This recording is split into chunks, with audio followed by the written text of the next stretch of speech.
ভারতের সঙ্গে আমাদের বিদ্বেষ, ভারতের সঙ্গে আমাদের দ্বন্দ্ব।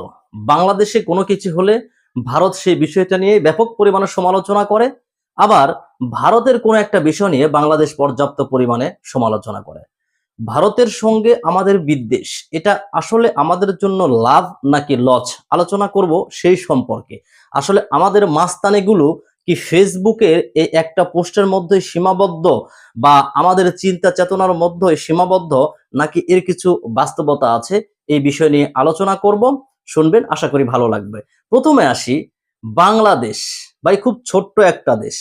বাংলাদেশ যেই দেশের আসলে কোনো কিছুই নাই, কোনো শক্তি নাই, কোনো সামর্থ্য নাই, কোনো কিছুই নাই। ভারতের সঙ্গে আমরা পাল্লা দেই ভাই, ভারতের সঙ্গে আমরা পাল্লা দেই। এমনকি আমি একজন ব্যক্তির নাম বলতেছি, আপনারা চিনেন, যে ইলিয়াস হোসেন সাংবাদিক, অনেক প্রথিতযশা একজন সাংবাদিক, কিন্তু উনি প্রায় একটা কথা বলে থাকেন যে ভারতকে বয়কট করতে হবে। ভাই, ভারতকে বয়কট করে, ভারতের সঙ্গে দ্বন্দ্ব করে আপনি চলতে পারবেন না। ভারতের সঙ্গে যদি আপনি দ্বন্দ্ব করেন, বা ভারতের সঙ্গে যদি আমরা দ্বন্দ্বে যাই, তাহলে আমাদের ফলাফল কোনোভাবেই ভালো হবে না। কেন ভালো হবে না? বাংলাদেশ এবং ভারত, এই দুটি দেশের মধ্যে যদি আমরা কম্পেয়ার করি, তুলনা করি, তাহলে বাংলাদেশ ভারতের সঙ্গে আসলে তুলনার যোগ্যই নয়। প্রশ্ন আসতে পারেন যে আপনি তো খুব বেশি বুঝে গেলেন। না ভাই, এটাই সত্যি। আপনি কোন দিক থেকে যাবেন?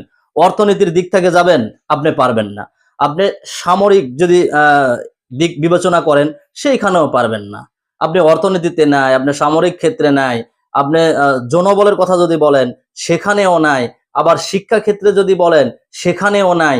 আবার আয়তনের দিক থেকে যদি বলেন, নাই। মানে আপনি ভারতের সঙ্গে কোনো কিছুতেই বেশি নয়। আরে ভাই, ভারত কেন? বাংলাদেশ যে এই যে মাঝে মাঝে বলে যে প্রয়োজনে আমরা যুদ্ধ করব, ভাই সাইদের মতো এইরকম করে বুক পাতে দিয়ে দুইটা গুলি খাওয়া যায়, কিন্তু গুলি খাইলেই কিন্তু সব সমস্যার সমাধান হয় না। ভারত যদি চায় বাংলাদেশকে সাইজ করবে, এটা কোনো বিষয়ই না।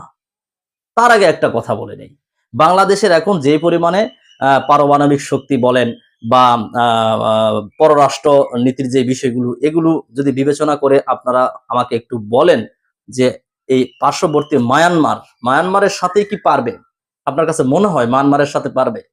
মায়ানমার যেই পরিমাণে শক্তিশালী, পরমাণু দিক থেকে বলেন, সামরিক দিক থেকে বলেন, যতটুকু শক্তিশালী, বাংলাদেশ তার অর্ধেকও নয়। তাহলে বাংলাদেশের এই বৃথা আস্ফালন করে কোনো লাভ নাই। বাংলাদেশ যদি চলতে চায়, তাহলে তাকে সব দেশের সঙ্গে বন্ধুত্ব বজায় রেখেই চলতে হবে। অতীব বিদ্বেষী, অতীব খারাপ মনোভাব কোনো দেশের প্রতি পোষণ করা বাংলাদেশের মানুষের জন্য, বাংলাদেশের সরকারের জন্য এটা একদমই মানানসই হবে না, একদমই ঠিক হবে না। ব্যক্তিগতভাবে আমি যেটা চিন্তা করি, ভারত আপনাকে যদি পেঁয়াজ আলু না দেয়, তাহলে আপনি মরে যাবেন না। আমি আমার আগের ভিডিওতে বলেছি, আপনি মরে যাবেন না, কিন্তু আপনি যে কষ্টে থাকবেন, এটাও সত্যি কথা। সুতরাং ভারতের সঙ্গে আমাদের কোনো দিক থেকেই দ্বন্দ্বে যাওয়া উচিত নয়।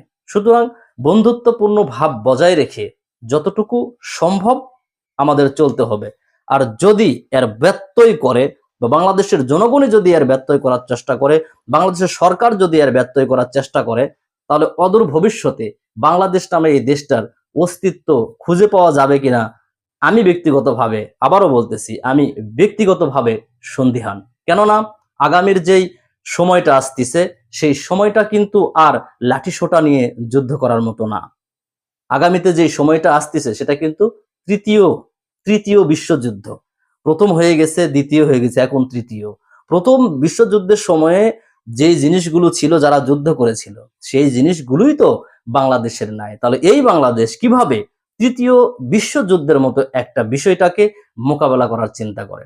আসলে বিষয়গুলো খুবই ভাবনার। সুতরাং বাংলাদেশের উচিত হবে সুন্দরভাবে সব দেশের সঙ্গে বন্ধুত্বপূর্ণ ভাব বজায় রেখে চলা। ভালো থাকবেন, আল্লাহ হাফেজ।